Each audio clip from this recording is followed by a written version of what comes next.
Cool. Thank you. Alright, we're fine. Go ahead, Chris. I was saying, as you go around the corner on this, what's it have, Dad? It's got the stabilization, or? Yeah. So when you go around the corners, all the tires will move. It's called immediate response. Yeah. So that instead of the back end sliding over, it just holds it down. It all works on mercury and everything else.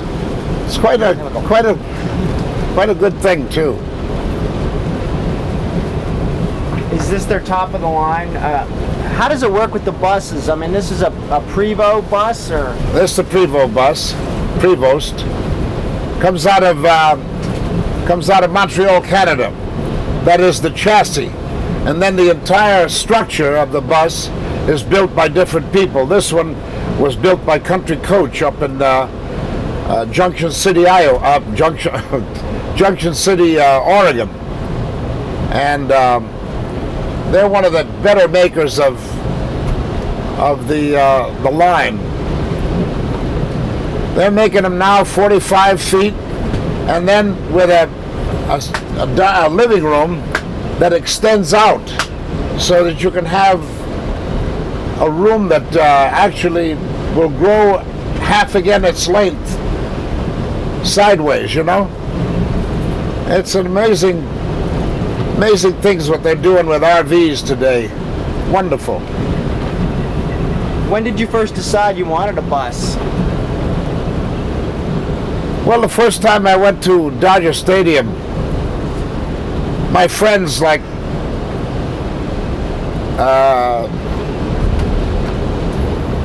what the heck is his name? Don Rickles kept asking me. He said, "Why don't you get a house down here in Malibu?" He said, "You're always come on, we'd like to have you down here, you know." And all. I said, "What do I need a house for?" I said, "I got a beautiful house sitting up on top of a mountain. What do I need this for?" So yeah, but how long am I going to use it? 2 months out of the year?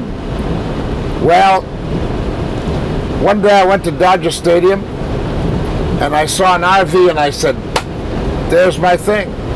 I said, "I'll get myself a nice RV motorhome," and I said, "I can go wherever I want. If I want to go visit the lakes, I can take my house with me. If I want to go fishing or to the mountains or anywhere, I just go." Well, I went up to see about getting an RV, and I ended up with a bus. I felt a little bad because I said, well, my friends are liable to think I'm putting on the dog, you know, and everything else. But then I said, but wait a minute. Don't be looking at little red-eyed Zuzu there. I said, who's paying for this thing, me or them? So I got the bus, and I've been happy ever since. This is my second one.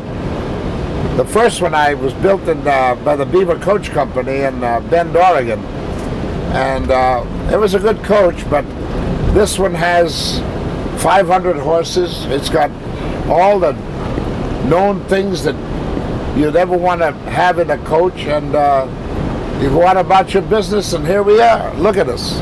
Isn't this gorgeous? Beautiful. Corn growing. Did you ever see so much corn in all your life as you have here in the United States?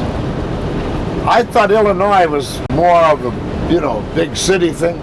You can travel in Illinois and see nothing but corn. I mean, I've seen miles of it, just traveling on the streets, on the roads of Illinois. It's amazing. Who else has, have your friends been on the bus with you? No, they just ask. They say, "You mean Ernie's got a bus?" Yeah.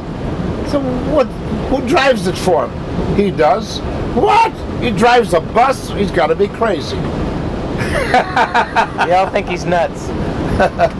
Yeah, they all think I'm a little off, but hey, listen, I'm having the time of my life and loving it, every minute of it. I think it's beautiful. Do you go visit your friends around the country? Oh, sure, absolutely. I know, George, you were just at the Foster Brooks. I went up to see George Lindsay, my old buddy, Goober. And he came by and he said, "My God," he said, "that's Architectural Digest."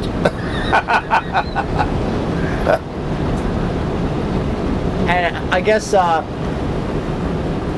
mean, this is a somewhat abbreviated trip, but how long have you spent out on the road? Well, last year I was out from June until October, and I'd call home every day and, you know, find out how things were and everything else. My wife joined me in Stowe, Vermont. We went to watch the leaves turn, and it was wonderful. And then it got a little chilly, so she got on a plane and went home because of her business. And I took good old 40 and zoomed right across the country, and I was home again. That 40 is wonderful because it used to be old 66 at one time, and now it's a modern highway and it's beautiful and everything else. But you know, you like to make these little side trips off the road sometime, and you get into a little town and you see little old country stores and people, you know, and they look in awe at you, you know, as if, my goodness, they've never seen anything like this before. And some of them haven't. And it's wonderful, it really is. And I'm out there visiting America, and when I step off the bus, they can't believe it. You know, it's like another man from Mars. What is this? You know, they can't believe it. Were you ever, have you ever played a bus driver? No, I played a taxi driver though in Escape from New York, but I never played a bus driver. Weren't you in Convoy? Yeah, but I was the sheriff. Okay. Yeah. I got to drive one of those big rigs one day, but man, that's hard work, I'll tell you. You got about 16 of those gears all going ahead. Man, they earn their money. Those truckers earn their money, believe me. They're the most considerate drivers on the road, too. Oh, they're wonderful. They help each other, and they'll help anyone. They've reported to me. They called me and said, "You have a telephone on board the bus?" They call it a stagecoach, and I said, "Yes." Would you tell them that there's a drunk heading down the highway at such and such yardstick? See, we're coming up now to mile 52. They call that a yardstick, you see? Mile marker. And so if ever you're in trouble, you just tell them yardstick so-and-so, and they'll come out there looking for you. Anyway, this man said, "You have a telephone?" I said, "Yes." He said, "Call up the police department and tell them there's a drunk on the highway imperiling the lives of people." And I did. And I guess they got him. Yeah. What do the truckers do when they see Ernest Borgnine behind the wheel of a They of his can't bus? believe it. They can't believe it. They, one fella I was talking to one day, he said, "Man, that sure is some good-looking stagecoach." That's what they call a bus motorhome. And that sure is some good-looking stagecoach you got there. Who's that belong to? I said, "Oh, some guy there in Hollywood." He said, "I figured that much." He said, must be a movie star or something." I said, yeah, that's a, well, what's his name? I said, "Oh, you remember that fellow that was doing, that used to do that show with the torpedo boats and all?" "You mean McHale?" I said, "Yeah, that's the guy. "Oh, McHale, Ernest Borgnine, that's the guy. Boy, yeah, we enjoyed him so much. And how long have you been driving for him?" I said, "Oh, a couple of years."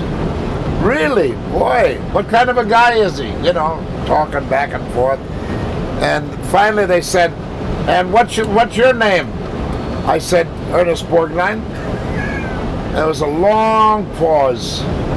And the guy says, "Come again?" He said, "Well, what name did you?" I said, "Ernest Borgnine."